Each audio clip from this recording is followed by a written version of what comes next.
सरसब्ज खेतों और ठंडी हवाओं वाले एक खूबसूरत गांव में एक छोटा सा घर था। वो घर बज़ाहिर बहुत पुरसुकून लगता था, मगर इसकी दीवारों के अंदर कई अनकही चीखें दफन थीं, जो हर दीवार से टकराकर वापस लौट आती थीं, जैसे इस घर में कोई सुनने वाला ही ना हो। इस घर में एक बूढ़े माँ बाप, बड़ा बेटा औरंगज़ेब, बहू ज़ेबा, एक कुंवारी बेटी ज़ैनब और एक छोटा बेटा जहांज़ेब रहते थे। शुरू में सब कुछ ठीक था।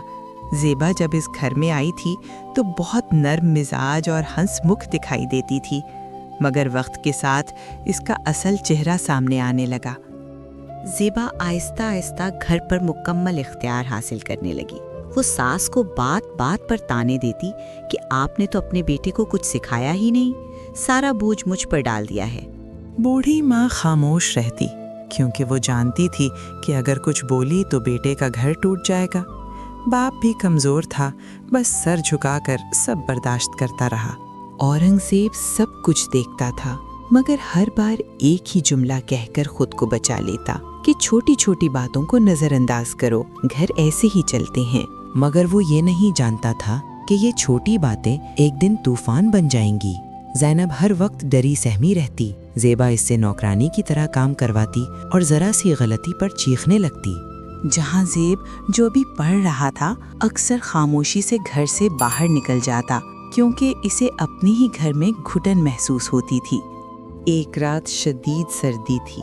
बूढ़ी माँ को तेज बुखार था। इसने हल्की सी आवाज में कहा, ज़ेबा बेटी जरा पानी दे दो। ज़ेबा ने सुना, मगर ये कहकर नजरअंदाज कर दिया कि हर वक्त ड्रामा ही लगा रहता है। औरंगज़ेब भी थका हुआ था। उसने करवट बदल ली। सुबह जब सूरज निकला तो वो माँ हमेशा के लिए खामोश हो चुकी थी। इस दिन घर का सहन वाकई खामोश हो गया, मगर इस खामोशी में एक चीख थी जो सबके दिलों में गूंज रही थी। औरंगज़ेब माँ के पांव पकड़कर रो रहा था। अम्मी, एक बार तो आवाज़ दे देती, मगर अब बहुत देर हो चुकी थी। वक्त गुजरा, मगर सुकून इस घर से हमेशा के लिए चला गया। ज़ैनब की शादी जल्दी में एक 55 साला सफ़ाक आदमी से कर दी गई। जहांज़ेब ने घर छोड़ दिया और कभी पीछे मुड़कर नहीं देखा, जबकि औरंगज़ेब अंदर ही अंदर टूटता चला गया। उसकी आंखों की नमी बताती थी कि वो हर लम्हा खुद को माफ़ नहीं कर पा रहा था, और ज़ेबा को हर रात ऐसा लगता जैसे कोई सरगोशी कर रहा हो। जुल्म कभी खाली नहीं जाता।